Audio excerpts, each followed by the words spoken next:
I think at the end of the day that there will be an anti-Brown vote on the day.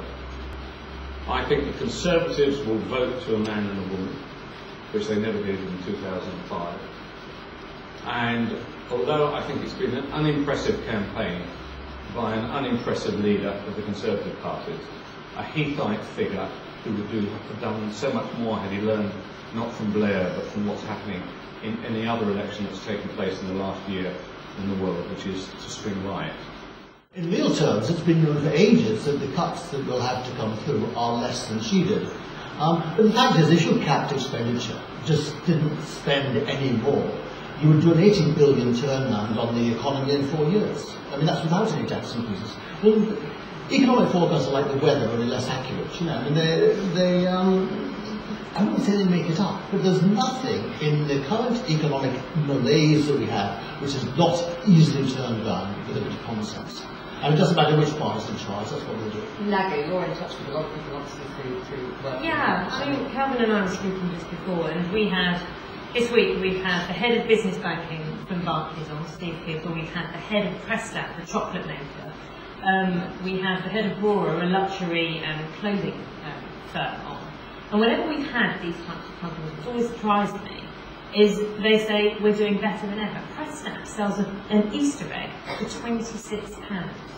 And these Easter eggs are selling. And whenever Declan and I sit down and say, how are sales doing? You're a luxury goods maker. Surely people are cutting back. Sales are better than ever. And I think what it comes down to is how people feel about the money they do have in their pocket. Because there is a benefit coming from lower interest rates and mortgage payments. Of course, people are losing their jobs and they're suffering. And we hear that a lot when we hear how companies aren't hiring actively and apprenticeships are suffering. But the people who are still in work feel that if they're going to spend, they're going to spend on quality goods and they don't want to feel poor. Well, you think of me as the Paul Daniels of personal development. Yes? You've heard of him, yeah? Sure you have. Yes, of course you have, James, haven't you? Yes. You know, P. Diddy, who was he engaged to? Jennifer Lopez. What does she call herself, Mark? J-Lo, okay. Do some research, find out focus groups. J-Lo, of course. Well done. She is J-Lo. I am Elbow. Yo, I is not J-Lo. I is Elbow. Let me ask you this, Mark. Do you want to be a succeeder? Not sure. Okay, James. Do you want to be a succeeder? Of course, Tony. Definitely. Good. That's what I call myself, a succeeder. I help people become succeeders. My website is called thesucceeder.com. I don't talk about winning because that means there must be losers. Tony. In Latin, succedo. In French, succede. In Esperanto, succeederanto. You see, I am the impresario of your best case scenario. Say yes to success. I'll show you how and why and when. And wow, yeah? It's time to heal, it's time to feel. Yeah, you could say that I'm reinventing the motivational wheel. And he was as charming and as wonderful. I got, okay, so we finished it.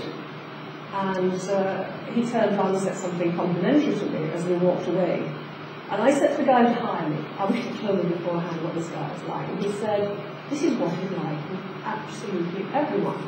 It was, a long story short, about 2 weeks later, he was doing the same thing with Jeremy Paxman. You know, the great inquisitor, Jeremy Paxman? He did the same to him. He unnerved him before he went on television. So that what he got out of Jeremy Paxman was a calmer, quieter version. So that's the way of turning the tables on someone who's doing a corporate interview in a way which you never ever dreamt of before. Not being nice, being absolutely wrong. I got an interview with Sven-Göran Eriksson just before England went to Japan and South Korea for the World Cup. It seems a long time ago now, but he was just a guru of British sport. And it was at the Café Royal, and someone handed me the Daily Express an hour before they arrived. And it was the big blown thing of his affair with Ulrika Johnson. So the trust came, and immediately the FA said, look, there's journalists everywhere, I'm not sure we want to do this. I said, trust us, I won't mention it, I won't mention it. And it was all about sport and the business of how this quiet man motivates footballers suddenly to start winning. And I thought, oh, I'm so tempted to mention it. No, the whole thing of that. So I never really embarrass someone.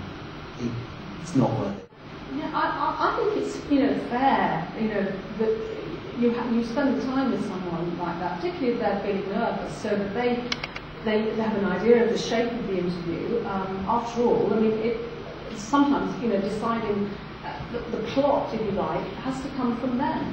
You know, they know certain things that they've got to say. I can't be arrogant enough to expect that after immersing myself in someone's business for about a week, I can possibly know the best, best questions to ask. So it should be a shared thing, and they should sense that crafting that is a shared thing.